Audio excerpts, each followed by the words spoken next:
दिव्य घटना घटने वाली है। इतिहास के पन्नों में दर्ज एक अनोखी घटना। जब पूर्ण ब्रह्म ने समझाई अपनी सृष्टि रचना।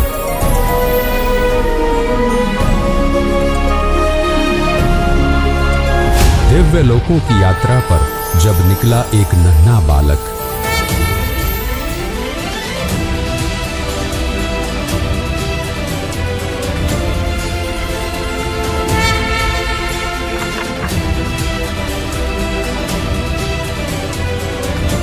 किससे हुई मुलाकात और जानिए कौन है वह विश्वपालक।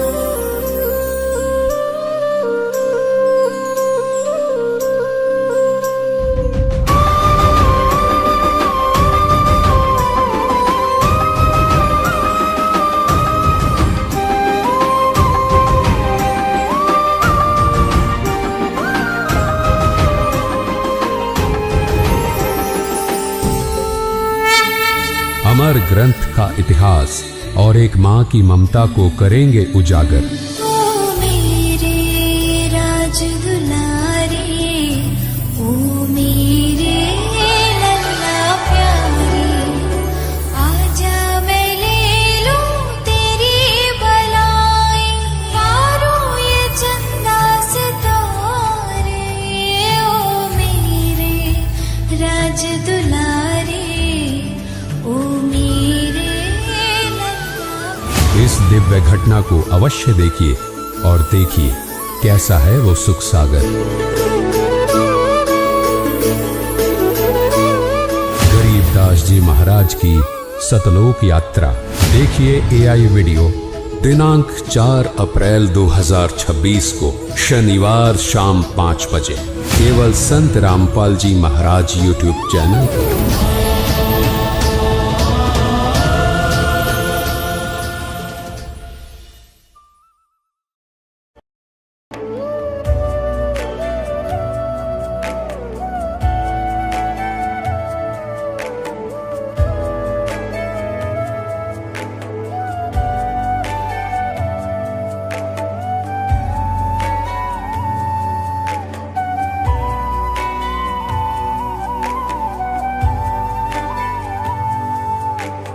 कौन ब्रह्मा का पिता है, कौन विष्णु की मां, शंकर का दादा कौन है, हमको दे बता।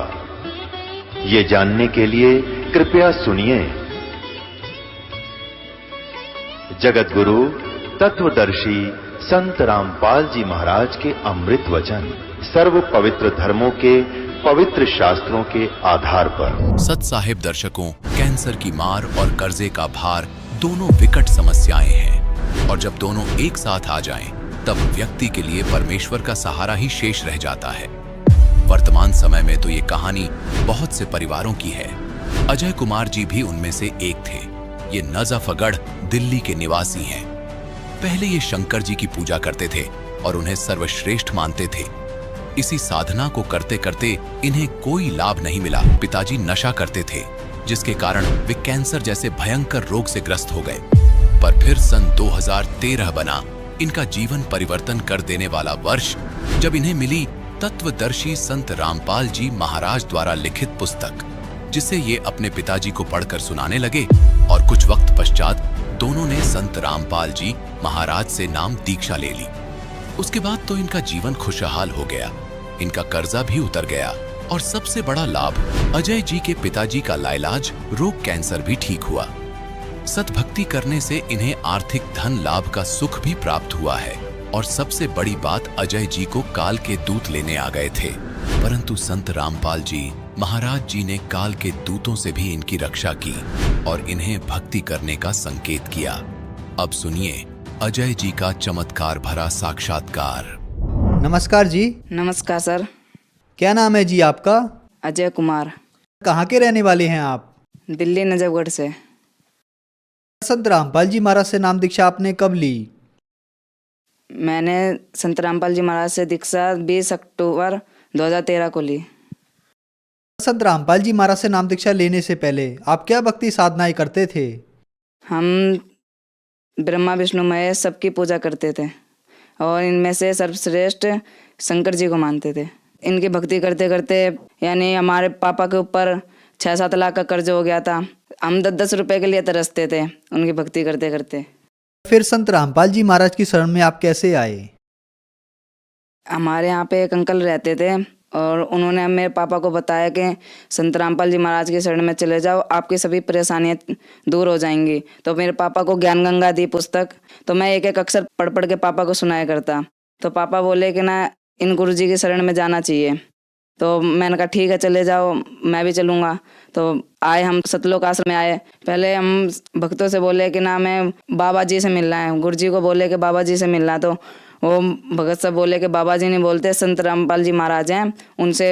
हमने कहा हाँ गलती हो गई, तो उनसे मिलना। तो पहले बोले कि नाम दीक्षा लो, जब जाके मिलो। तो हमने कहा कि हमें हमारी आर्थिक स्थिति बहुत ख़राब है। तो वो भगत जी बोले कि ना पहले नाम दीक्षा ले लो, संत रामपाल जी महाराज सभी परेशानियां दूर करेंगे। तो हमने नाम दीक्षा ली, मेरे पापा ने नाम दीक्षा ली। 20 फरवरी 2013 को नाम दीक्षा ली। सर, आपने संत रामपाल जी महाराज से नाम दीक्षा ली, तो जिस परेशानियों के लिए आप गए थे, आप पे इतना कर्जा था, आपके पापा पे इतना कर्जा था, तो क्या वो परेशानी आपकी दूर हुई? हाँ जी, संत रामपाल जी महाराज जी के शरण में आने से हमें बहुत सारे लाभ हुए। मेरे पापा के ऊपर 6-7 लाख रुपए का कर्ज था, वो अब बिल्कुल नॉर्मल हो चुका है। हम पहले 10-10 रुपए के लिए तरसते थे। मेरे पापा ने संत रामपाल जी महाराज से दर्शन लिए और आशीर्वाद दिया संत रामपाल जी महाराज ने। तो पापा ने बताया ऐसे ऐसे परेशानी है घर में। तो संत रामपाल जी महाराज बोले कि भक्ति करते रहो और भगवान सब सही करेंगे। तो पापा घर पे आ गए। फिर धीरे धीरे भक्ति करते करते मेरे को नाम दिलाया पापा ने। 6-7 महीने हो गए मैंने नाम लिया, और फिर धीरे धीरे भक्ति करते करते मैंने और पापा ने ही नाम ले रखा था। घर पे किसी ने नाम नहीं ले रखा था, तो सब विरोध करते थे।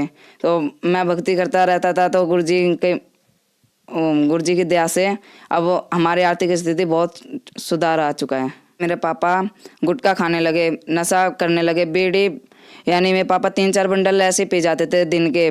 गुटखे काफ़ी खा जाते, 50-60 रोज के खा जाते। तो गुटखा खाते खाते मेरे पापा को इस गाल में थोड़ी प्रॉब्लम हुई।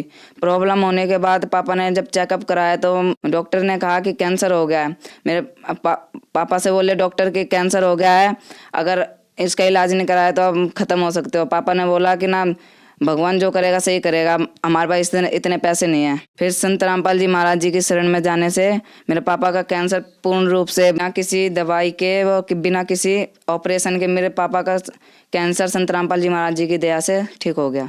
एक लाभ ये हुआ कि मैं दिल्ली में मुंडका में सतलोक आश्रम में संत रामपाल जी महाराज जी का, मैं वहाँ पे जा रहा था नजफगढ़ से। तो नजफगढ़ में नांगलो स्टैंड है, नांगलो स्टैंड में मैं झूमते हुए जा रहा था, आराम से मगन हो गए। तो वहाँ से पीछे से एकदम से बस आई, बस ने मेरे को इस वाले हाथ में टक्कर मारी। मेरे को बिल्कुल भी एहसास नहीं हुआ कि मेरे को टक्कर लग गया। गुरु जी की दया से, संत रामपाल जी महाराज जी की दया से मुझे बिल्कुल भी एहसास नहीं हुआ। मैं थोड़ा सा इधर तो हुआ, पर मुझे ऐसा नहीं लगा कि मुझे बस ने टक्कर मारी है। संत रामपाल जी महाराज जी ने मुझे बचाया। और एक बार मुझे काल लेने आ गया था ज्योति निरंजन, सेवा में था, सो रहा था। तो किसी भगत ने बोला कि ना रात के 2 बज रहे थे, तो कह रहे कि ना छत से कपड़े लिया। मैं कहा ठीक है, छत पे चला गया मैं कपड़े लेने। छत पे से जो भगत नीचे सो रहे थे वही भगत ऊपर सो रहे थे। मैं चंबित रह गया कि जो भगत नीचे सो रहे हैं वही भगत ऊपर कैसे सो रहे हैं। तो मैंने भगत जी से बोला, सच्चा है भगत जी नीचे आ जाओ।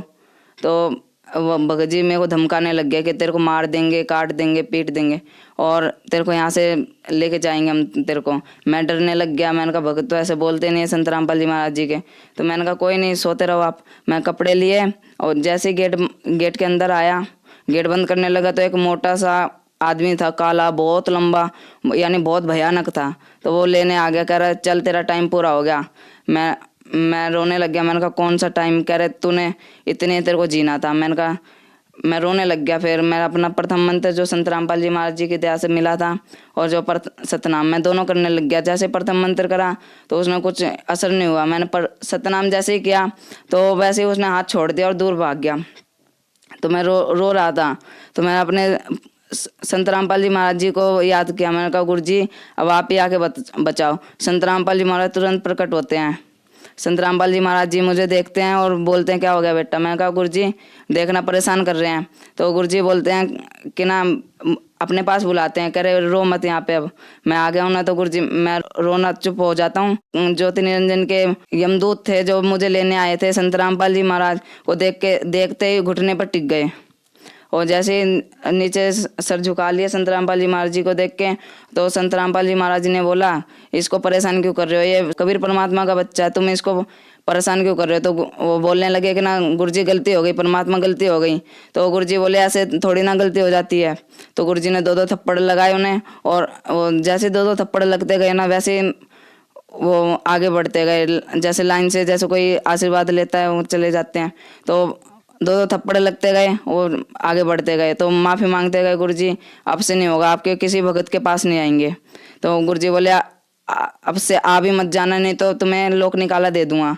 तो बोले कि ठीक है। फिर संत रामपाल जी महाराज जी बोले बेटा ऐसी चीज़ों में घबराते नहीं है, अच्छी तरह भक्ति कर। मैं कहा ठीक है गुरुजी अब से ध्यान रखूंगा। गुरुजी बोले ठीक है सत साहेब। मैं सत साहेब करी और गुरुजी चले गए। फिर मेरी एकदम से नींद खुली तो मेरे पसीने पसीने हो रहे थे। ऐसे कई लाभ हुए हैं संत रामपाल जी महाराज जी के शरण में आने से।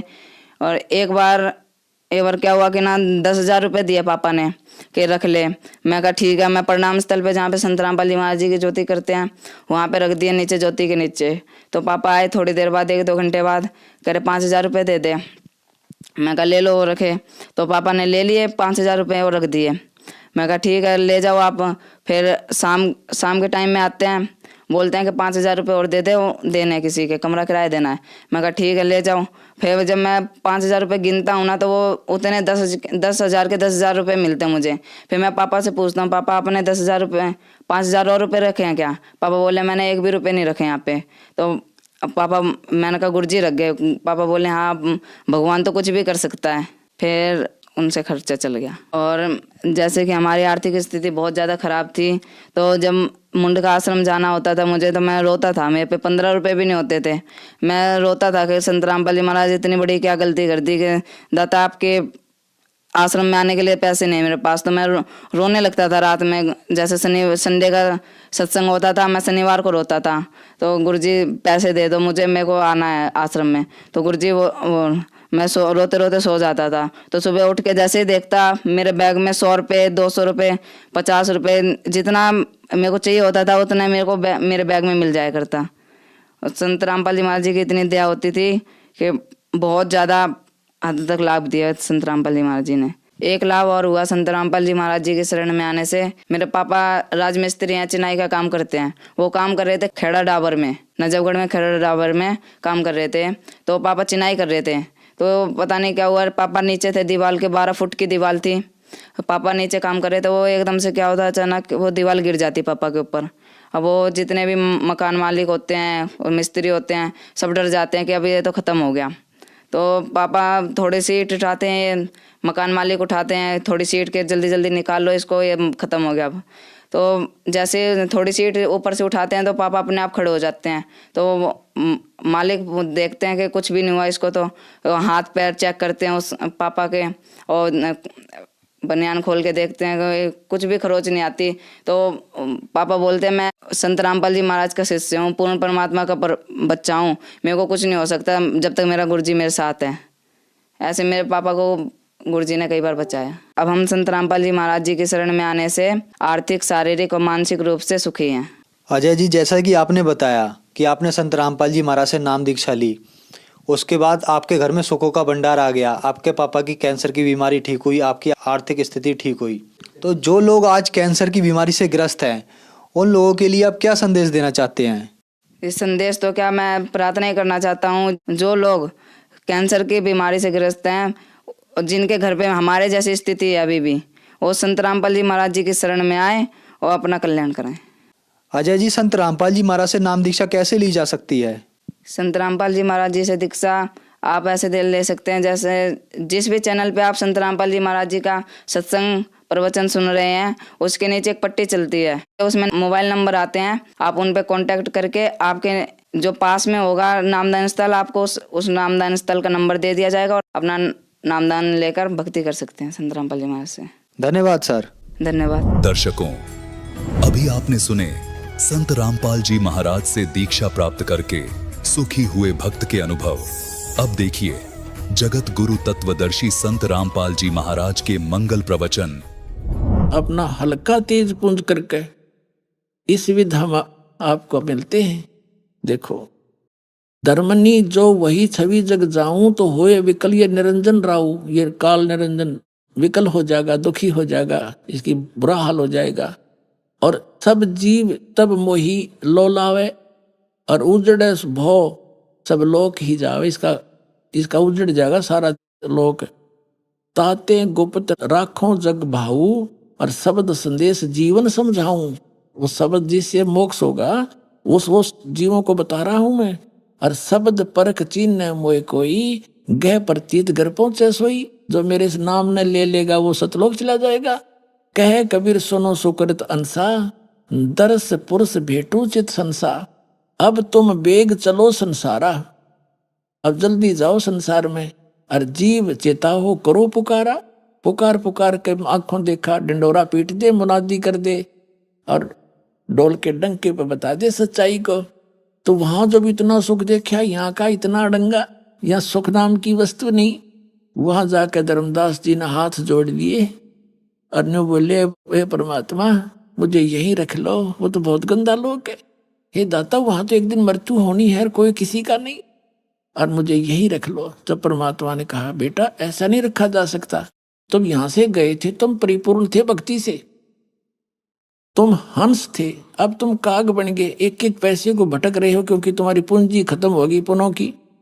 आपको ऐसा मंत्र दूंगा सतनाम, जिसकी एक सुमरण भी कर लेगा उसका कितनी कीमत हो जाएगी। सतनाम पालड़े रंग होरी हो, 14 लोक चढ़ावे राम रंग होरी हो। 3 लोक पासेंग धरे रंग होरी हो, तो ना तुले तुलाया राम रंग होरी हो। कहते एक सतनाम ऐसा दूंगा, श्वास उश्वास से अधिकारी से लेकर इसका सेवन करेगा तो इतनी वैल्यू मिलेगी आपको, उसकी इतनी कीमत है कि यहाँ के एक ब्रह्मांड ने सारे ने एक में धर दे। 14 लोक हैं इस ब्रह्मांड में, और 3 लोक ये अलग हैं, पृथ्वी लोक, स्वर्ग लोक और पाताल लोक। कहते इन न तो पास सिंह रख दे, इनका तो कोई सौदा ही नहीं। और वो 14 लोक एक पालड़े में रख दे, तखड़ी के में, और एक में धर दे। एक श्वास उश्वास के सतनाम की कीमत, तो ना तुले तुलाया राम रंग होरी हो, तो भी उसका पलड़ा भारी रहेगा एक सिमण का। और पुण्यात्माओं आप कितने करोगे जब जाकर वहां जाने योग्य हो गए, आप कितने परिपूर्ण थे भक्ति से, कितने खाली हो गए नकली साधनाओं से, इसे खूब अंदाजा लगाया जा सकता है। तो क्या बताते हैं देखिएगा, अब तुम बेग चलो संसारा, और जीव ही चेतो करो पुकारा। धर्मदास जी वचन, हो साहेब अब वहां ना जाही, ए साहेब अब वहां नहीं जाही, ये सुख घर तज कहाँ झुराई। मुझे इसे सुख न छोड़ के कहाँ जाने को कह रही हो। वही यम देश अपर बल काला, नहीं जानो धोमती होए बेहाला। ये परमात्मा, मैं जब तक नहीं ज्ञान हुआ था तब तो गंध में पड़ा ही था, वो तो काल का लोक है, वहां नहीं जाऊं। एक शब्द है इसका धर्मदास जी का, मोहे राख लियो महाराज हमसे बिगड़ी है, मोहे राख लियो महाराज हमसे बिगड़ी है, बिगड़ी है महाराज हमसे, बिगड़ी है महाराज हमसे बिगड़ी है। वहाँ मत भेजो महाराज काल की नगरी है वो, मत भेजो महाराज काल की नगरी है। बहुत रोए परमात्मा का गए। परमात्मा बोले, बेटा नो बात बना नहीं, तेरे भाई बहन फंसे पड़े हैं, तो गवाह बनिए मेरा, और ऐसे नहीं रह सकता। मैं तेरे साथ रहूंगा, पल पल मैं तेरी मदद करूंगा। जब तू सतनाम का जाप करता रहेगा और मेरी मर्यादा में रहेगा, तेरा काल कुछ बिगाड़ नहीं सकेगा। तो पुणात्माओं, और ये नकली क्या बताते हैं, वो है वो सतलोक जहाँ सदा सुखी। वह जाने के बाद तुम झाँको भी कोई ना इधर को, और चलो सतलोक लो सतनाम, सतगुरुदेव की जय हो।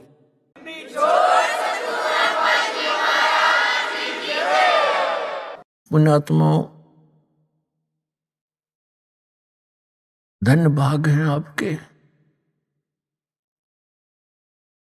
आपको इस समय में मानव शरीर प्राप्त है,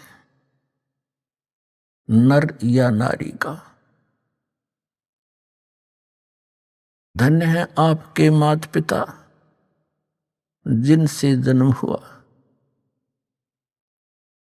क्योंकि ये वो प्राइम टाइम है जो परमात्मा ने पूर्व निर्धारित किया था। आज दिन के सत्संग में भी आप जी को यही ज्ञान दिया गया था कि आप जी जिस लोक में रह रहे हो ये लोक रहने का नहीं है, लेकिन अभी तक इस काल भगवान ने अपने नकली संतों द्वारा, इन झूठे सतगुरुओं द्वारा आप जी को भ्रमित करवा रखा था, और इनके द्वारा बताई गई जो भक्ति विधि साधना थी वो यूजलेस थी, शास्त्र विधि त्याग का मनमाना आचरण था, जिस कारण से हम इस काल के जाल को न तो समझ सके और न इससे निकल सके। अब इस काल के इस जाल का नाश करने के लिए, अज्ञान का नाश करने के लिए स्वयं परमात्मा सतलोक से चलकर आते हैं, क्योंकि हम उसके बच्चे हैं। उन्होंने हमें अपने वचन से उत्पन्न कर रखा है, हम उनका अंश हैं। अपने का दुख अपनों को ही होता है। ये लोक है, यहाँ पर किसी का हाथ कट गया, किसी को कैंसर है, किसी का बेटा मर गया, किसी की बेटी मर गई, हाहाकार मची, कोई सुख का सांस नहीं ले रहा, सभी पीड़ित है, रंग से लेकर राजा तक, या कोई सुखी नहीं। लेकिन आप जी को बताया था कि ये औरों से थोड़ा सा हल्का दुख हो, हमने उसी को सुख मान रखा है। कबीर साहब कहते हैं झूठे सुख को सुख कहे ये मान रहा मनमोद, ये सकल च बिना काल का और कुछ मुख में कुछ गोद। इस काल भगवान के इस जाल को समझाने के लिए स्वयं परमेश्वर को आना पड़ता है, अन्यथा ये किसी भी जीव को रास्ता नहीं देता, सबको मिसगाइड कर देता है। जैसे बड़े बड़े महापुरुष जितने भी ये गुरु पद पर विराजमान पहले हुए हैं या जो वर्तमान में हैं, ये परमात्मा की बहुत प्यारी आत्मा है, कबीर भगवान की। वैसे तो सारी उसकी प्यारी आत्मा है, लेकिन ये बहुत ज्यादा भक्ति युक्त थे। ये पूर्व जन्म के पुण्यकर्मी प्राणी थे, और काल उन्हीं को सिलेक्ट करता है जिनके पास अच्छी मोटी गठड़ी ओदन की, उन्हीं को ठगता है, लूटता है, फिर इनको प्रभु बना देता है। ये फिर साहेब कहने से प्रसन्न होते हैं। जैसे जितने भी ये कबीर पंथ में संत हैं, महंत हैं, इनको साहेब कह दे तो ये फूल जा, और साहेब ना कहे तो ये मुंह से डाले। साहेब माने भगवान है, ये जीव भगवान बन बैठा, और 1 मिनट में मृत्यु हो जा, फिर गधा बने अंडा। वो साहब है, पीछा छटवाना चाहिए था, वो बकवास घर कर गई अंदर। इनके पूर्व जन्म के संस्कार अच्छे हैं। ऐसी पुण्यात्माएं जो किसी भी अक्षेत्र में इनकी रुचि हो जाए, उसी में ये बहुत अग्रसर हो जाते हैं। यदि यही संत इस राजनीति के अंदर चले जाते तो वहां भी इनकी ये दशा होती, प्रधानमंत्री पता नहीं कितने कहां तक पहुंच जाते। और ये एक दूसरे काम लाग गए, जनता का, भक्तों का, मनुष्य का जीवन नाश करने का ठेका ले लिया इन्होंने। तो ये पुण्यकर्मी प्राणी हैं, और इनके पूर्व जन्म के संस्कार बहुत अच्छे हैं, जिस कारण से ये इतने पाप करते हैं सारा दिन, और फिर भी ये ठीक दिखे। इनके पूर्व जन्म की बैटरी चार्ज है, और जब यह बैटरी डाउन होगी, क्योंकि चार्जर आगे है नहीं, चार्जर का अर्थ है सत भक्ति शास्त्र अनुकूल साधना, वो कंप्लीट कोर्स पूरे संत से प्राप्त करके साधना भक्ति करे, तो उसका फिर से बैटरी चार्ज हो जाती है, अर्थात उसके पुनः स्टार्ट हो जाते हैं संग्रह होने। वो इनके पास है नहीं, और जिसका दुष्परिणाम इनको फिर अंत में भोगना पड़ता है। और आप भी बाहर लाद ले जाते हैं जनता को मिसगाइड करने का, परमात्मा के बच्चों को दिशाहीन करके, उनके अनमोल मनुष्य जीवन को नाश करके, और फिर स्वयं ये प्रेत योनि में जाते हैं या कि तक गधे की योनि भोग रहे होते हैं। ये नकली साहब, ये महंत संत और ये जितने आचार्य और शंकराचार्य और मंडलेश्वर है। तो दास का कहने का तात्पर्य है कि इन संतों ने भी सोचना चाहिए, इन्होंने समझना चाहिए दास क्या कह रहा है। कोई आपका दुश्मन नहीं, आपके हित की बातें कह रहे हैं, प्रमाण दिखा रहा हूं। आप भी उस परमात्मा के बच्चे हो, और जिनको आप गुमराह किए बैठे वो भी परमात्मा के बच्चे हैं। आप दोनों दोषी हो रहे हो मिसगाइड करके उस भगवान के बच्चों को। अगर ये बीच में ये संत महंत ना होते तो पूरा विश्व आ जाता इस मार्ग को समझकर। जैसे जो ये राधा स्वामी धन धन सतगुरु सच्चा सौदाले, और ये जय गुरुदेव और निरंकारी, ये जितने भी, और ये अन्य जितने सतपाल जी महाराज और ये बाल योगेश्वर के जिसने प्रेम जी महाराज, ये संत, इन्होंने, ये संत तो है नहीं, क्योंकि संत वही जो आध्यात्मिक ज्ञान से परिचित हो, बाकी उस नाम संत रखे रहो अलग बात है। अब इनके जो फंस गए वो क्या करते हैं, जैसे मधु परमहंस और ये जितने भी कबीरपंथी संत महंत, अब जैसे दास इनकी जो अनुभूति है, इन्होंने जो सारे जीवन में जो कुछ भी जाना समझा अनुभव किया वो लिख रखा है। अब इस तरह ये खाक बोलेंगे, इन्होंने जो कुछ कहना सुनना था कह दिया, 10-10, 20-20, 100-100 वर्ष से लग रहे हैं ये। अब इनके इतिहास दिखा दिए। अब अपने गुरुजी के बारे में जो कुछ भी कोई उस पंथ से संबंधित इस दास के वचन सुनता है तो उनका समाधान वो किससे कराता है? अपने गुरुजी से। अब गुरुजी कैसे स्वीकार करे कि भाई मैंने यू सच्चा है, मैं झूठा हूं? क्यों? उसके आगे उसके सामने अहम अट जाएगा, ईगो है उसके अंदर। और यह ईगो इस जीव की सबसे बड़ी दुश्मन है। कबीर साहब कहते हैं, राज तजना सहज है और सहज त्रिया का ने, मान बढ़ाई ईर्षा दुर्लभ तजना ये। अरे इनके तजे बिना भगवान नहीं मिले। अब ये फिर अपने ही गुरुओं से पूछते हैं तो गुरुजी वो गुरु कह देते नहीं, उसको क्या पता। अब जैसे राधा स्वामी वालों की दास नवा सारी इतिहास दिखा दी और परमात्मा जिन महापुरुषों ने भगवान पाया उससे मेल करा दिया, वो फेल कर दिए। ये कबीरपंथी सारे फेल कर दिए। और जितने भी आचार्य शंकराचार्य थे इनके पास कख ज्ञान नहीं था, इनका इतिहास दिखा दिया जनता को। ये सारे फेल हो लिए, इनके पास जवाब नहीं है। तो जनता आज कोई पागल नहीं है, अब खूब समझेंगे अपने जीव उसको।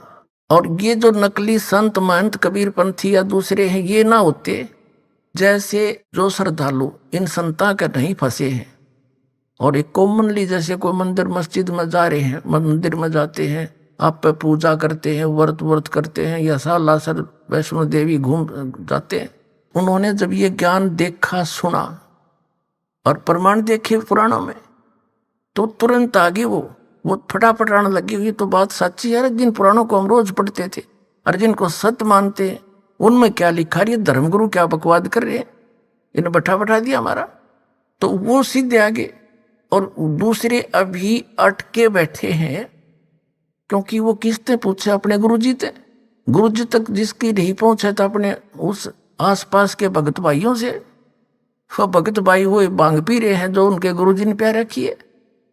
तो वो इसलिए अभी वो ज्यादा बाधा बन रही है, कुछ दिन और लगेगा, इनकी जड़ नीचे कति करेन की तरह काट के धर दूंगा और फिर आप आ जाएंगे बाज के।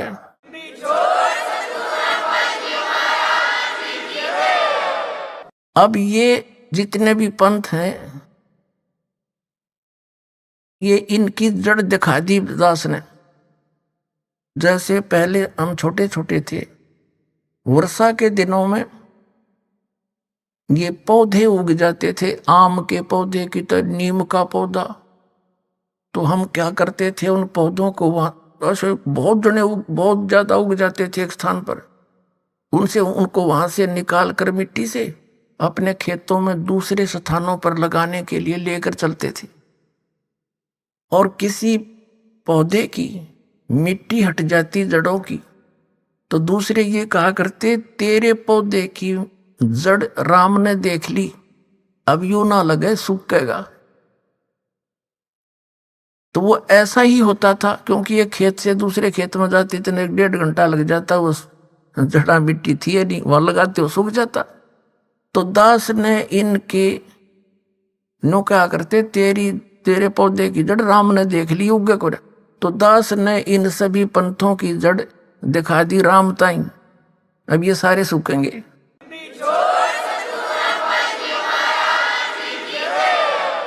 अब जैसे कोई बड़ा पेड़ होना है और वो टूट कर भी गिर जा जड़ समेत, तो महीना 20 दिन तो उसमें फिर भी हरे पत्ते रह जाया करें, पर वो दिया कंडे वो, तो ये सारे इसे कर दिए, थोड़े दिन में सारे सूख जाएंगे और भगतात्मा जान जाएंगे।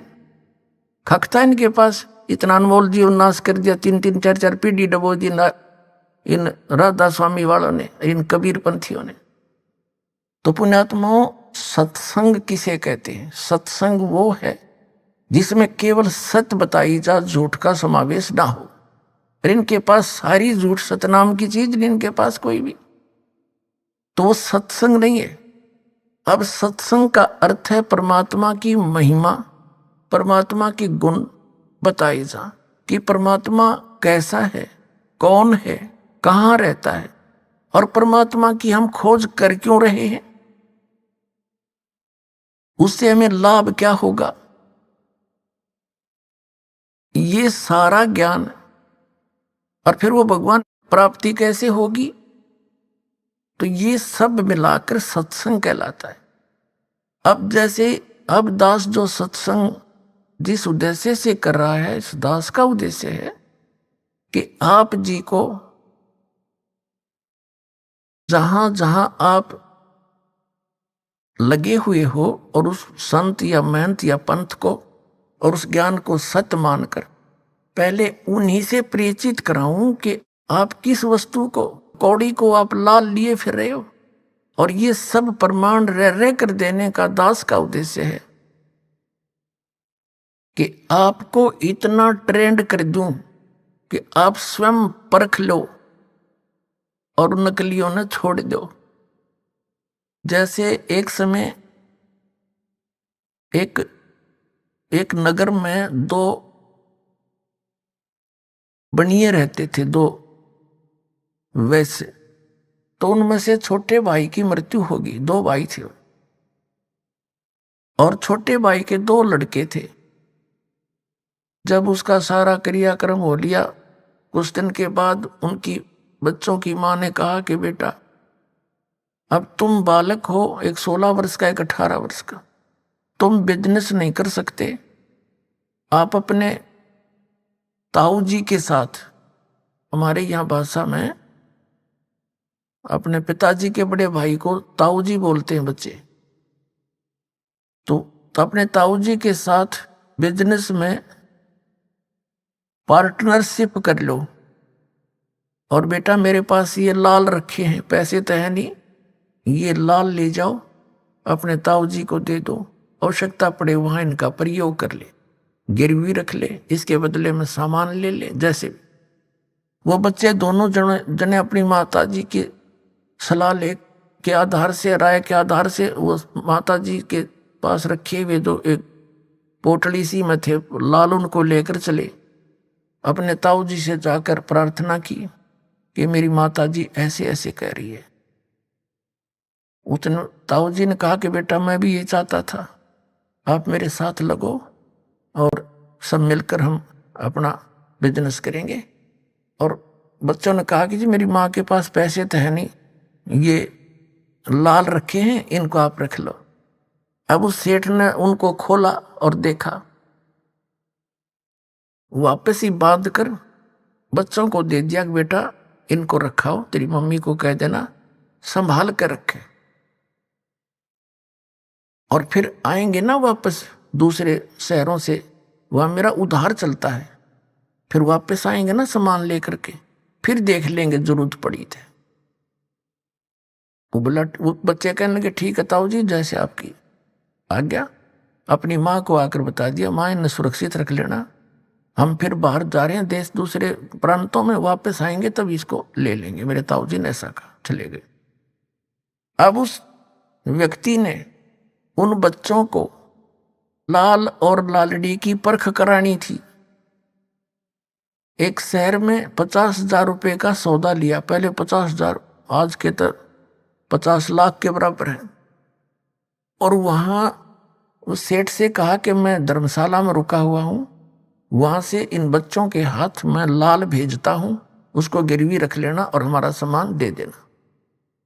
दोनों बच्चों को जाते ही सेठ ने धर्मशाला से कहा कि ले बेटा, जहां वो रुके हुए थे, ठहरे थे बिजनेस के लिए, कमरा ले रखा था, कि जाओ पुत्र ये छुपा कर ले जाओ, लाल है, और सेठ को दे आना, वो गिरवी रख लेगा, हमें वो 50,000 का सामान हम ले चलेंगे। दोनों बच्चे गए और उस लाला जी से कहा, लाला जी ये सेठ जी ये लाल है, मेरे ताऊ जी ने भेजा है, इसको रख लो। सेठ ने कहा बैठ जाओ। उस सेठ ने, साहूकार ने एक व्यक्ति बुलाया जो जौहरी था, पारखू था। उसने उसके लगा के अपना जो जंतर मंत्र से वो देखा और बताया कि ये लाल नहीं है, ये तो लालड़ी है। लाल तो 1 लाख रुपए का होता है, उसमें लाख रुपए तो आज के करोड़ों से भी ज्यादा होते थे, और ये तो 200 रुपए की भी नहीं है, ये तो व्यर्थ है, ये तो ठगने के लिए बनाई जाती है। अब उस सेठ ने वो लालड़ी गली में फेंक दी और 6 सुनाई उल्टी सुल्टी उन बच्चों से, तेरे ताऊ जी ऐसे व्यक्ति तो नहीं थे भाई। अब वो धोखा भी देने लग गया हमारे को, मैं क्या उनको मना करूं था, मैंने कौन से लाल मांगे थे, बता। वो अपने आप ही ऐसा कर रहे हैं, ये कैसे, उन्होंने क्या मन में आई उनके, वो तो धोखेबाज हो गए हैं। अब लड़के दोनों उठा के उस लाल को और ताऊ जी के पास आ गए धर्मशाला में। ताऊ जी को पता था इन गेला के बीतेगी, दोनों मुंह लटका रखा, मायूस से होकर खड़े हो गए। ताऊ जी, वो लाला जी तो बहुत निकम्मा आदमी, ऊट पटांग बकवाद करे, अपने लाल ने नू कहे तो लालड़ी है, उसने बिरानी कौन बुलाया, उसने कह दिया कि यह तो लालड़ी है, लाल तो 1 लाख रुपए का होता है, या 200 रुपए की भी नहीं है। तो सेठ ने, ताऊ जी ने कहा कि बेटा, अरे सचमुच भाई मेरा धोखा लग गया, वो पारखी था बेटा, वो जौहरी था, उसने साची बताई है, या लालड़ी है, ले, और ये रखी दूसरी साइड में, देखो हो यूं था बेटा लाल तय। अब उनमें दिन रात का अंतर, जा देखा और कह के आना मेरे ताऊ जी ऐसे नहीं, उनका धोखा लग गया था। दोनों भाई फिर गए हौसले थे और कहा, ले सेठ जी मेरे ताऊ जी का धोखा लग गया था, देख वो दूसरी जगह रखी थी, चोरों से उसको धोखा देने के लिए कोई लुटेरा आवे तो उसने लेकर भाग जावा, दूसरी जगह लुको रखा था मेरे ताऊ जी ने, इसलिए। उस सेठ ने फिर वही पारखी बुलाया, वो जौहरी, उसने आती अपना मार कर उसके चमटे बिमटे बता दिया, यू है भाई लाल सही, ये है असली लाल। तब उस सेठ ने बच्चों को कहा, देखो ये है वो लाल, उसमें इसमें कितना अंतर था। अब उन बच्चों का इस झटके थे, इतनी गजब की परख होगी लाल और लालड़ी की। अब वो सेठ जी सारा सामान लेकर उधार घर आ गए, साथ में वो बालक दोनों। अब उस सेठ ने कहा, जाओ बेटा अपनी माँ से, उनके ताऊ जी ने कहा, जाओ अपनी मम्मी से वो लाल ले आओ बेटा, और इनको कुछ की तगिरुए रख के ऋण पे और कुछ लोन ले लेंगे किसी से। अका ठीक है पिता ताऊ जी। वो गए भागे दौड़े दौड़े, माँ माँ। अका आगे बेटा, का आगे आजा रोटी खाओ। अकना पीछे रोटी खाएंगे, पहले वो लाल दे, ताऊ जी को बहुत कर्जा हो गया है और किसी से ऋण लेंगे। अगले बेटा ले जाओ, नो के नो रखे। उन बच्चों ने सोचा अरे देखते ले लाल है कि लालड़ी। उन्होंने वहीं की छड़ी खोल लिया अपने आंगन, अपने कमरे में अंदर। वो तो लालड़ी थी। वो कहने लगे माँ आप भी बड़ी बोली हो, ये लाल नहीं है, ये तो लालड़ी है सारी। वही वही बता देख, किसी बोली है आपने लाल लालड़ी का नहीं पता। तो वह कहने लगी भाई मुझे तो मालूम नहीं, मन तेरे पिताजी के समय के रखे थे, मैंने सोचा लाल है ये। तो वो आए फिर उस ताऊ जी के पास और कहने लगे ताऊ जी मेरी माता है ना बड़ी भोली भाली है, उसको पता नहीं लाल और लालड़ी की। वो लाल नहीं थी कोई भी, वो तो सारी लालड़ी थी। तब उस सेठ ने कहा बेटा जी ये जब तुम मेरे पास लेकर आए थे ना, ये उस दिन भी लालड़ी थी। यदि मैं कह देता ना ये लालड़ी है, तेरी मान्यों का वो कि मेरे सिर पर धनी नहीं रहा, बड़का न बकावे है, मारे लाला न भी लालड़ी बतावे है। आज बेटा तुम्हें इस योग्य कर दिया, तुम नाप पर फेंक दिए ठाक है। तो पुणात्माओं दास आपको वो पारखी बनाना चाहता है। इन नकलियों ने सब न छोड़ के और लाल ग्रहण कर ले, आके अपना कल्याण कराओ। धनी हो भक्ति का, आपका मोक्ष आपके परिवार का मोक्ष होगा।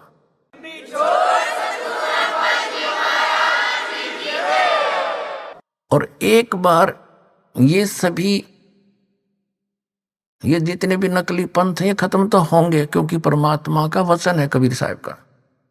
जब ये सभी पंथ ये होंगे, अभी घना टाइम ना लग गया इसमें, आते इतना इंटेलिजेंट मानव है, इंटरनेट तक बना लिए, सैटेलाइट ला बैठे, जो बिना करण का काम था उसमें लाग गए, परमाणु बना लिए और ऊपर अंडे ग्रह पर धक्के खाते। बताओ उनका की खो क्या के है बता। ये अपना जो पीछा छुटाना है या भक्ति करके चलेंगे सतलोक में, ये बनावांगे असली, ये विज्ञान है जो तत्व ज्ञान, इसको समझेंगे, इस तरफ सब डाइवर्ट होंगे एकदम। अब जिस विकास को आज वर्तमान में ये देश सभी कंट्री मान रहे हैं कि जिसके पास आजकल अधिक टेक्निक है वो अवाम उड़ रहा है वो देश साइंस के अंदर। और 2 वर्ष वर्षा ना हुई ना, ये सारी साइंस धरी धराई रह जाएगी। और ये इंटरनेट और ये टीवी अड़ कोई देखनिया नहीं पावे, जहाज खड़े खड़े जरेंगे उन एयरपोर्टों पे, कोई बैठनिया नहीं रहे। जो काम करने का था उसने भूले बैठे, इन बकवादों में लग गए। 1 मिनट में ना जाने के बिजली गिर जा, भूकंप आ जावे, अक्षेत्र का अक्षेत्र नाश हो जावे, फ्लड आ जावे। ऐसे लोग में हम ये बकवाद करने लगे इकट्ठी। तो अब इतना समझदार इंसान है, संकेत समझने वाले बच्चे हो गए, छोटे छोटे बच्चे, और कितना समझदारी से यहाँ आते हैं, सारी आरती तक याद कर रहे हैं छोटे छोटे बच्चे, गर्भ में उनको परमात्मा की भक्ति मिल रही है। तो ये पुण्यकर्मी प्राणी अब परमात्मा यहाँ आपके घरों में प्रकट करेगा। पहले तो दास ऐसी व्यवस्था करेगा, आपने इस माया की जरूरतें नहीं रहेगी। ऐसे ढंग से आपका सिंपल लिविंग स्टेटस बनाया जाएगा। और ये बेमतलब की परंपराएं हमने बना रखी है। एक बेटी ब्याहना मुश्किल हो जाता है एक व्यक्ति ने, अरे इन मायाधारी मस्करों ने इतनी ये बकवाद की परंपरा बना दी है, वो सब खत्म करी जाएंगी और केवल परमात्मा पर विश्वास किया जाएगा, बच्चों का भी। और लड़की का विवाह एक बिल्कुल सिंपल वे से करेंगे। बेटी को हमने कैर बना लिया, इतना अच्छी और शरीफ होती है लड़की, और उसको हमने अपना दुश्मन बना लिया, गर्भ में मारने लगे सिर्फ इसलिए अपनी कुपरंपराओं के कारण कि दहेज देना पड़ेगा। हमने दहेज लेना नहीं देना बिल्कुल नहीं, केवल एक कन्या देनी होगी, रोटी भी आश्रम में खुआवाएंगे उन्हें, और ले जाओ भाई बेटी ब्याह दी, बस अपना कमाओ और तुम्हारे घर पर खाओगी।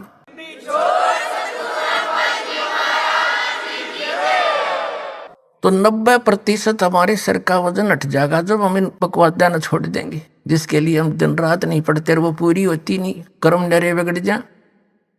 परमात्मा साथ होगा, आपको आवश्यक वस्तु ऐसे देगा आप सोच भी नहीं सकते। परमात्मा क्या नहीं कर सकता। आपको अभी तक भगवान की महिमा सुनी है, आपने बरती नहीं है। यहाँ आप उस परमात्मा के गुणों को प्रयोग करा करोगे और दाता तला उंगली दबाओगे, भगवान सचमुच आज भी ऐसा कर रहा है। क्या भगवान के गुण बदल जाते हैं? हमें उससे मिलने का जो राहत की विधि है वो नहीं प्राप्त हुई, जिस कारण से हम नास्तिक होते जा रहे हैं, साधना भी करते हैं, दुख नु का नु। अभी आपने सुने संत रामपाल जी महाराज के मंगल प्रवचन। आइए अब सुनते हैं संत रामपाल जी महाराज से नाम दीक्षा लेकर सतभक्ति करके अद्भुत लाभ प्राप्त करने वाले अनुयायी के विचार। दर्शकों, जीवन का असली सुख केवल वैभव से नहीं बल्कि परमात्मा की भक्ति से मिलता है। जब हम सच्चे परमात्मा के ज्ञान और भक्ति में लीन होते हैं तो परमात्मा खुद हमारी ढाल बनकर हर कठिनाई को दूर कर देते हैं। परंतु कुछ प्रभु प्रेमी आत्माएं पूर्ण परमात्मा की सच्ची भक्ति न अपनाकर शास्त्र विरुद्ध साधनाएं करके कष्टों में जीवन बिताती हैं। इसलिए जीवन में एक सच्चे गुरु का होना आवश्यक है जो हमें सही भक्ति का मार्ग दिखा सके। एक ऐसी ही कहानी है शिवपुरी मध्य प्रदेश के अजब सिंह जी की, जो कि शिव जी की भक्ति साधना किया करते थे, परंतु परिवार में शारीरिक और मानसिक परेशानियां बनी रहीं। इन्होंने तंत्र मंत्र का भी सहारा लिया लेकिन कोई लाभ नहीं हुआ। इनका जीवन तब बदला जब इन्होंने संत रामपाल जी महाराज से दीक्षा ली और सच्चे परमात्मा का ज्ञान प्राप्त किया। संत जी की कृपा से इनके जीवन के सारे दुख दूर हो गए और सच्ची शास्त्रानुकूल भक्ति साधना इनके लिए एक चमत्कार साबित हुई। दर्शकों, अब आइए सुनते हैं अजब सिंह जी की कहानी, उनकी अपनी जुबानी। नमस्कार सर। नमस्कार, सर क्या नाम है आपका? मेरा नाम अजब सिंह लोधी। कहाँ से आए हैं सर? मैं प्राणपुरा तहसील करहरा जिला शिवपुरी मध्य प्रदेश से आया हूँ। क्या काम करते हैं सर आप? सर मैं शिक्षक हूँ और 2009 में मेरी पोस्टिंग हुई है। सर संत रामपाल जी महाराज से नाम दीक्षा आपने कब ली? सर 13 जुलाई 2014 को मैं संत रामपाल जी महाराज जी के शरण में आया हूँ। सर संत रामपाल जी महाराज से नाम दीक्षा लेने से पहले आप क्या भक्ति साधनाएं करते थे? सर मैं संत रामपाल जी महाराज की शरण में आने से पहले मैं शंकर जी की इष्ट को मानकर और उनकी भक्ति करता था। तो शंकर जी को मैं इष्ट मानता था, तो जहाँ जहाँ मैं रहा तो सोमवार को मंदिर पर जाता था। तो सोमवार को बेलपत्र चढ़ाना, दूध चढ़ाना इत्यादि करता था। और इसी दौरान सर मैं शंकर जी को इष्ट मानकर मुझे पता चला कि उज्जैन में महाकाल का मंदिर है, वहाँ जाने से वो त्रिलोकीनाथ अपने सारे कष्ट दूर होते हैं। तो मैं 7 साल तक लगातार उज्जैन महाकाल के दर्शन करने गया। सर आपने कहा कि उज्जैन महाकाल के दर्शन करने से कष्ट दूर होते हैं, तो सर आपको कौन कौन से कष्ट थे? सर मेरे लिए सबसे बड़ी परेशानी मैं खुद के लिए थी सर, कि मेरा डाइजेशन इतना ख़राब था। मैं खाना खा लेता था, तो खाना खाने के बाद मेरा एक बार खाना खा लिया पूरे दिन भरा सा रहता था, भूख नहीं लगती थी। और आए दिन मैं कहीं पे मेडिकल पे जाके कोई चूर्ण लाता था या कोई आयुर्वेदिक दवा पीता था, फिर भी ठीक नहीं हो रहा था। और मानसिक टेंशन इतनी थी सर मेरे लिए कि मेरे सर पे हमेशा ऐसा लगता था जैसे हज़ारों क्विंटल भार लदा हुआ है मेरे सर पर। सबसे बड़ी परेशानी सर मेरे लिए सिर का और पेट की प्रॉब्लम थी सर मेरा सबसे छोटा बच्चा 5 साल का था। तो 5 साल का जो बच्चा था तो उसको सबसे पहले गले में जो कंठ फसाई बोलते हैं गांव की भाषा में, चारों तरफ गांठें सी पूरे गले में हो गई थी और वो गांठें धीरे धीरे पकने लगीं। पकने के बाद उन गांठों से रसम आना शुरू हो गया। तो रसम आया तो मैंने पहले झाड़ फूंक वालों के पास गया। तो झाड़ फूंक वालों ने कई तंत्र विद्या बताई कि आप ऐसा करिए, आप ऐसा करिए। और उन्होंने ऐसे ऐसे टोटका बताए कि रात को 12 बजे आप जाइए और जहाँ तराहा हो तराहे पर जाके आप निर्वस्त होकर के और खुश बच्चे को नहलाना, जिससे कि ये टोटका करने से आपके बच्चे कष्ट दूर हो जाएंगे। मैंने वो भी किया सर और कुछ भी आराम नहीं मिला। इसके बाद फिर मैं मंदिरों पर गया, सब जगह यही कहते थे कि ठीक है आपके बच्चे ठीक हो जाएगा, और भभूत दे देते थे, झाड़ फूंक कर देते, फिर भी आराम नहीं मिला। तो मैं अपने बच्चे को लेकर डॉक्टर जी के पास गया करहरा। तो कह रहा मैंने डॉक्टर जी को दिखाया तो उन्होंने कहा कि इस बच्चे को 1 साल की दवा चलेगी, आराम मिल जाएगा। मैंने लगातार इसको 7-8 माह दवा खिलाई, फिर भी आराम नहीं मिला। तो डॉक्टर ने कहा एक काम करिए आप झांसी दिखाइए। तो हमारे पास झांसी पड़ता है, तो मैं बच्चे को लेकर झांसी गया। तो झांसी में लेने के बाद वहाँ डॉक्टर जी को दिखाया तो उन्होंने जांच की कि बच्चे का 1 साल इलाज यहाँ चलेगा। फिर भी आराम नहीं मिला सर मेरे लिए, छोटे बच्चे को। फिर इसी दौरान मैं इस बच्चे को वहाँ लाया गांव वापस, और गांव से लेने के बाद एक जंगल पड़ती है हमारे यहाँ से बहुत दूर, वहाँ एक स्थान है। बोले यहाँ जाइए आप, इसकी परिक्रमा दिलवाइए और इस परिक्रमा को देने से आपके बच्चे के सारे कष्ट दूर हो जाएंगे। एक बार आके आपको कन्या भोज कराना है और यहाँ पे ढाक बजवाना है। ढाक मतलब गाँव की भाषा है, वो दही वगैरह खिलवा के कन्या भोज करवाना होता है सर। तो मेरे बच्चे इसको मतलब आराम नहीं मिला। और इसके बाद सबसे बड़ा वाला बच्चा है, उस बच्चे को सर इन्फेक्शन था पेट में, कि उसका इन्फेक्शन ऐसा था कि महीने में 10 दिन तो हो ही जाता था। लीवर में इन्फेक्शन था कि जब कुछ भी खाना खाता था पेट दर्द होता था, उल्टी हुई पेट में आराम, फिर खाना खाता था पानी भी पिए भले वो, तो इसके बाद पेट दर्द हुआ, उल्टी हुई, फिर आराम हो जाता था। ऐसा चलता रहा, तो बिल्कुल कमज़ोर होता गया। कमज़ोर होते होते उसको भी मैंने दिखाया, तो डॉक्टरों के पास उसको भी ले गया, तो बताया कि नहीं इस बच्चे को मतलब झांसी ले जाइए। पर उसको भी मैं झांसी ले गया। तो झांसी ले जाने के बाद डॉक्टर ने अल्ट्रासाउंड किया, तो अल्ट्रासाउंड में रिपोर्ट नील। बोले कुछ नहीं, थोड़ा सा इन्फेक्शन है, ये दवा ले आराम मिल जाएगा। फिर मैं घर आया, वही प्रॉब्लम फिर सर मेरे लिए। आकर मैं थक चुका सर, दोनों बच्चे बहुत बीमार। इसके साथ सर मेरी पत्नी को भी सर सबसे बड़ी प्रॉब्लम क्या थी कि मैं खुद उनको कहीं पे भी ले जाता था, तो भले 1 किलोमीटर गाड़ी से जाते थे, तो उनका सबसे बड़ी प्रॉब्लम सिर दर्द का साथ। कहीं भी प्रोग्राम में जाते थे शादी में या, तो सिर बांध के लेट जाती थी। प्रोग्राम तो अलग चला गया, मगर 1 घंटे 1.5 घंटे वो सिर बांध के रोती थी, सिर दर्द इतना होता था कहीं पे भी जाए सर। तो ये प्रॉब्लम सबसे ज़्यादा प्रॉब्लम थी उनको।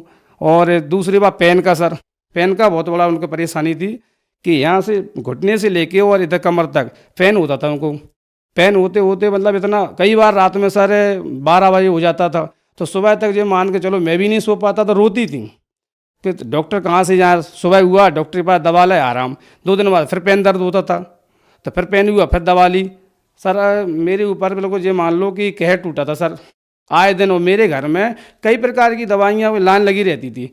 तो आज ये डॉक्टर जी के पास गए, ये दवा 3 दिन खिलाई और चेंज कर दी, फिर दूसरी लाई। मेरे अलमारी में दवाई भरी रहती थी, सब जगह थक चुका था और मेरी समझ में नहीं आता था कि आखिर में मुझे क्यों आराम नहीं मिल रहा है, मेरे पर क्यों इतने कष्ट आ रहे हैं। तो सर आपने बताया कि आपकी पूरी फैमिली में बहुत कष्ट थे, आप पर दुखों का पहाड़ टूट गया था। आपने जगह जगह घूमकर उनका इलाज कराने की कोशिश की, पितरों से, पंडितों से, मंदिरों में, डॉक्टरों से। आपके दोनों बच्चे, आपकी वाइफ, सभी परेशान थे। तो फिर संत रामपाल जी महाराज की शरण में आप कैसे आए? सर परमात्मा की दया से मैं तो कुछ समझता नहीं था कि मैंने ये सोच लिया था कि हो सकता है कि मेरे कर्मदंड हैं, ऐसा बताया जाता था। बट उसी दौरान मेरे मित्र हैं एक रतलाम में, तो उनने मेरे लिए बताया कि अजय आप एक काम करो कि मेरे साथ चलिए आप। ये कहाँ पे? उन्होंने बताया कि हरियाणा में संत रामपाल दास जी महाराज हैं और वहाँ के आश्रम में चलिए और वहाँ नाम दीक्षा लेकर के उनके बताए अनुसार भक्ति करने से सारे कष्ट दूर हो जाते हैं। तो मैं सर उनके कहने से मैं आश्रम पहुंचा। तो आश्रम पहुंचते ही मैंने वहाँ देखा और ज्ञान समझा। वहाँ पे बहुत बड़ा बोर्ड लगा हुआ था, तो उस पर लिखा था गुरु दीक्षा लेने से पहले आवश्यक नियम। उनको समझा, उनको समझने के बाद सर मैंने वहाँ नाम लिया और नाम लेने के बाद सर मैं जैसे ही दर्शन करने गया तो मैंने एक बताया था सर कि मैं बहुत बड़ी परेशानी से प्रॉब्लम रहती थी कि सिर पे बहुत वजन रहता था। तो जैसे ही मैं नाम लेने गया तो लाइन में लग गया। जैसे ही संत रामपाल दास जी महाराज दर्शन देने आए, तो दर्शन देने आए, उन्होंने आशीर्वाद दिया मेरे लिए। मात्र आशीर्वाद देने से सर मेरे सिर पे ऐसा वजन दूर हो गया जैसे 1000 क्विंटल वजन, हल्का शरीर हो गया, बिल्कुल ठंडा शरीर। और मैंने समझा कि यही सदगुरु हैं, क्योंकि बताते हैं कि सदगुरु से नाम लेकर भक्ति करें सारे कष्ट दूर होते हैं। तो मैं वहाँ गया और मुझे संत रामपाल दास जी महाराज से नाम लिया और भक्ति भी की। इसके बाद सर धीरे धीरे मैं घर आया और घर आके फिर मैं अपने बच्चों को लाया। पहले छोटे वाले बच्चे को लाया जिसको गले में कंठ फंसाई थी, उसको लेके गया। मैंने गुरु जी से प्रार्थना की तो संत रामपाल दास जी महाराज जी ने कहा बेटा कोई बात नहीं, इसको नाम दीक्षा दिलवाओ और भक्ति करें, परमात्मा दया करेंगे। तो फिर उस बच्चे को भी दीक्षा दिलवाई। फिर दूसरी बार आया, बड़े वाले बच्चे को लाया, तो उनने भी दीक्षा दिलवाई। तो परमात्मा की, गुरु जी के, संत रामपाल जी महाराज की दया से उनको भी आराम मिला। फिर 1 साल बाद मेरी पत्नी भी आई और उनको भी नाम दिलवाया।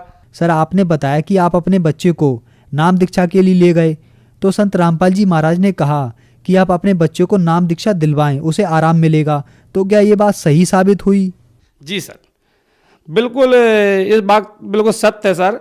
और ऐसा नहीं सर, मेरे देखने वाले भी हैं। मैं जहाँ रहता हूँ, मेरे आसपास वो देखने वाले हैं, सबको पता है कि इस बच्चे को कितनी प्रॉब्लम थी। मैं कहाँ कहाँ लिए फिरता था, मैं अस्पतालों में, तंत्र विद्याओं के पास, डॉक्टरों के पास, झाड़, सब जगह गया और सबको पता है। उस दिन से, जिस दिन से गुरु जी से नाम लिया बच्चे ने, तो उस दिन से आज तक ना घर में कोई दवा है, और उसी दिन से तुरंत आराम होना शुरू हो गया और बिल्कुल बच्चा पूर्ण तरह से ठीक है।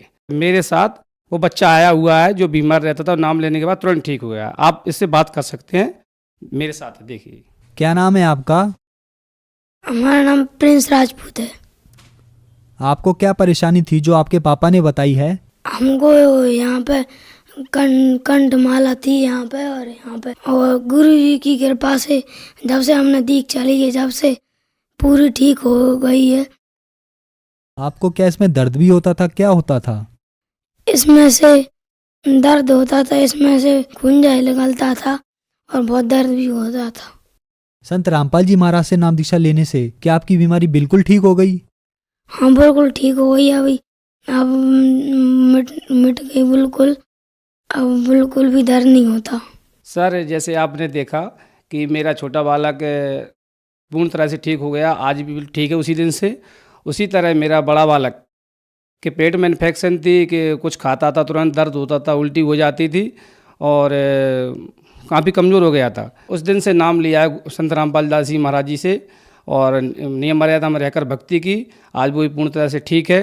और मेरी पत्नी को 3 प्रॉब्लम थी सर। मैंने अभी बताया था, एक तो पेन होता था, यहाँ से लेके अंदर हड्डी में पेन होता था, इतना पेन होता था कि रात को मैं सोता था, कई बार तो वो दर्द के मारे बताती नहीं थी, दूसरे कमरे में जाती थी तो पूरी ताकत से कपड़े से बांध के रखती थी और रोती थी, पर मुझे बताती नहीं थी कि अभी ये नींद खुल जाएगी, परेशान होंगे। नाम लेने के बाद तुरंत ठीक हो गया। और सिर दर्द ज़्यादा पहले से होता था, लगभग मुझे ऐसा पता है कि शादी होने के बाद जैसे ही आई यहाँ तो तब से ही उनको सिर दर्द होता था। तो सिर दर्द की प्रॉब्लम भी बहुत ज़्यादा थी और तुरंत ठीक हो गया उनका नाम लेने के बाद संत रामपाल दास जी महाराज से। और इसके बाद सर तीसरी घटना क्या हुई कि नाम लेने के बाद मेरी पत्नी को एक बार ब्लीडिंग शुरू हुई 1 माह बाद। तो ब्लीडिंग शुरू हुई, इतनी ब्लीडिंग हुई कि एक बार मैंने खुद बाथरूम में जाके देखा तो पूरी बाथरूम भरी हुई थी ब्लड से, खून ही खून था। तो मैंने कहा ये क्या हो गया, मैं आश्चर्यचकित हो गया कि ये क्या हुआ। तो इतना ब्लड निकला कि मैं घबरा गया और प्रार्थना लगाई।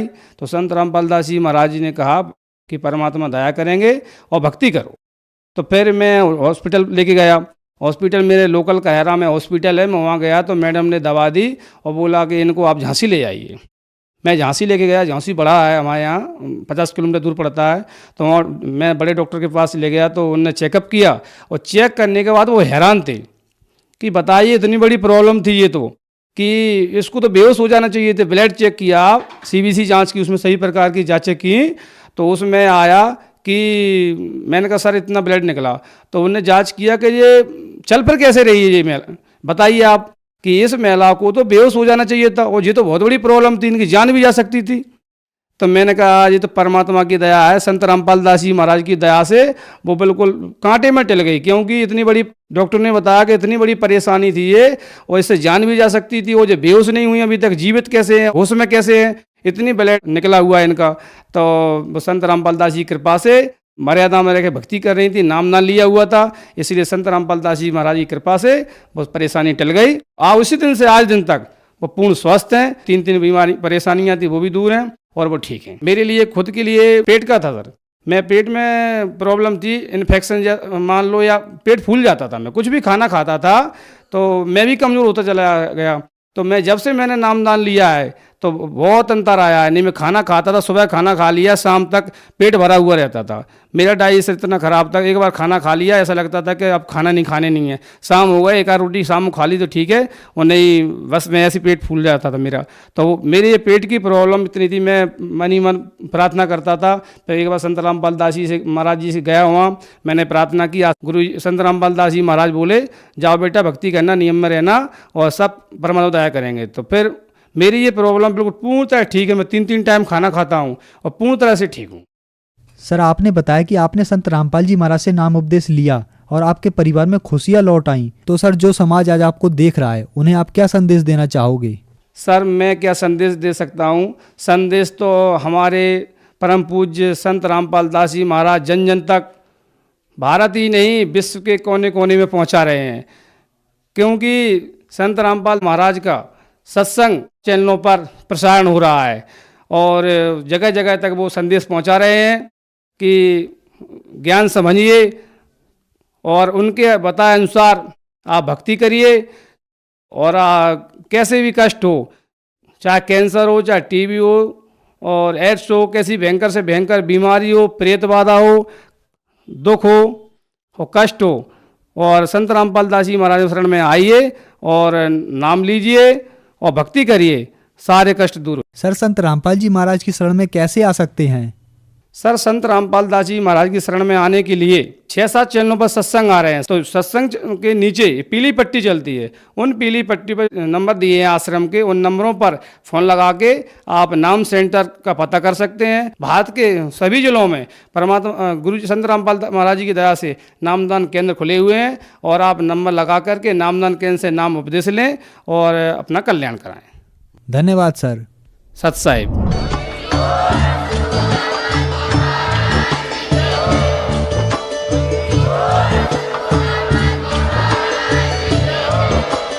आप सुन रहे थे जगत गुरु तत्वदर्शी संत रामपाल जी महाराज जी के मंगल प्रवचन। अधिक जानकारी के लिए विजिट कीजिए हमारी वेबसाइट www.jagatgururampalji.org। संत रामपाल जी महाराज जी के शुभ आशीर्वाद से पूरे विश्व भर में 500 से भी ज्यादा नाम दीक्षा केंद्र हैं, जिन पर संत रामपाल जी महाराज जी द्वारा ऑनलाइन निशुल्क नाम दीक्षा दी जा रही है। अपने नजदीकी नाम दीक्षा केंद्र का पता करने के लिए संपर्क करें 8222880541।